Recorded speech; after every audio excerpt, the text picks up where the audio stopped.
মানকাছাৰৰ ঝাওডাঙাত ভয়ংকৰ বাইক দুৰ্ঘটনাত 4জন যুৱক আহত হয়। উন্নত চিকিৎসাৰ বাবে 4জনকে গুৱাহাটী GMCHলৈ প্ৰেৰণ কৰা হৈছে। দক্ষিণ হালমৰা মানকাছাৰ জিলাৰ মানকাছাৰ থানাৰ অন্তৰ্গত ঝাওডাঙাত দুখন বাইকৰ মাজত মুখামুখি এক সংঘৰ্ষ সংঘটিত হয় আৰু সেই সংঘৰ্ষৰ ফলতেই ভয়ংকৰ দুৰ্ঘটনা সংঘটিত হৈছে। জাহাংগাৰী হুছেইন আৰু গুলজাৰ হুছেইন নামৰ যুৱকদ্বয়ে এখন FZ বাইকেৰে আৰু আব্দুল শহীদ আৰু মইনুল হক নামৰ আন দুজন যুৱকে অইন এখন পালচাৰ বাইকেৰে হাতশিঙিমাৰী মানকাছাৰ লোক নিৰ্মাণ বিভাগৰ পথত তীব্ৰ বেগত দুয়ো বাইক আৰোহীয়ে বিপৰীত দিশৰ পৰা আহি এক মুখামুখি সংঘৰ্ষত পতিত হয়। দুৰ্ঘটনা সংঘটিত হোৱাৰ পিছত স্থানীয় ৰাইজৰ তৎপৰতাত আহত 4জনকে ততাতৈয়াকৈ মানকাছাৰ চিকিৎসালয়লৈ প্ৰেৰণ কৰে। 4জনৰ ভিতৰত এজন যুৱকৰ অৱস্থা সংকটজনক আৰু বাকী 3জনেই গুৰুতৰভাৱে আহত হৈছে। আহত কেইজনক গুৱাহাটী GMCH চিকিৎসালয়লৈ প্ৰেৰণ কৰিছে। ইপিনে দুৰ্ঘটনাৰ খবৰ লাভ কৰি মানকাছাৰ আৰক্ষীৰ দল এটা ঘটনাস্থলীত উপস্থিত হৈ তদন্ত আৰম্ভ কৰাৰ লগতে দুৰ্ঘটনাত পতিত হোৱা বাইক দুখন উদ্ধাৰ কৰি থানালৈ লৈ আনে।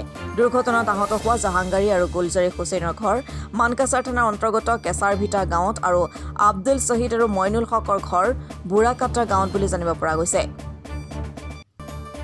এই সন্দৰ্ভত মানকাছাৰ চিকিৎসালয়ৰ চিকিৎসক এজনে এনেদৰে মন্তব্য আগবঢ়ায়।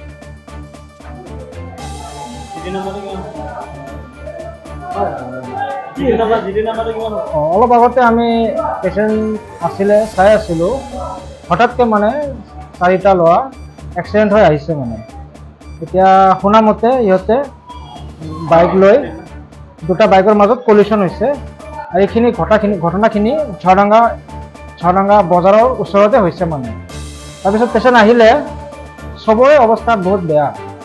এতিয়া 4জনৰ ভিতৰত 4জনে আমি ছাছপেক্ট কৰিছোঁ যে হেড ইঞ্জুৰি মানে হ'ব লাগে আৰু তাৰ ভিতৰত এজনৰ মানে অৱস্থা বেছি বেয়া। এই ল'ৰাটোৰ ঘৰ আমাৰ বুঢ়াকাটা বুলি শুনিছোঁ। তেখেতৰ গাৰ্জেন এতিয়া আহি পোৱা নাই, গাৰ্জেনটো আহিলে পেচেণ্টটোক লৈ যাব আৰু তেওঁৰ অৱস্থা বহুত বেয়া। কাণেদি নাকেদি পানী তেজ ওলাইছে আৰু বুকুৰ অৱস্থা বেয়া। মানে তাৰ নাম আছিলে আব্দুল শাহিদ বুলি, বাপেকৰ নাম আছিল কাবেজ উদ্দিন, 18 বছৰ হয়।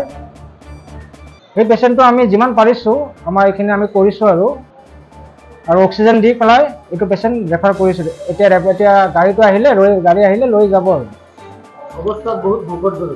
অৱস্থা বহুত বেয়া হয়। এতিয়া ক'ব নোৱাৰি, এতিয়া ইণ্টাৰনেল ব্লিডিং হ'ব পাৰে, হেড ইঞ্জুৰি হ'ব পাৰে। এইটো মানে CT স্কেন কৰাৰ পিছতে গম পোৱা যাব। এতিয়া আমি এইটো ক'ব নোৱাৰি আৰু আমি আমাৰ ফালৰ পৰা যিমানখিনি পাৰিছোঁ আমি কৰিছোঁ আৰু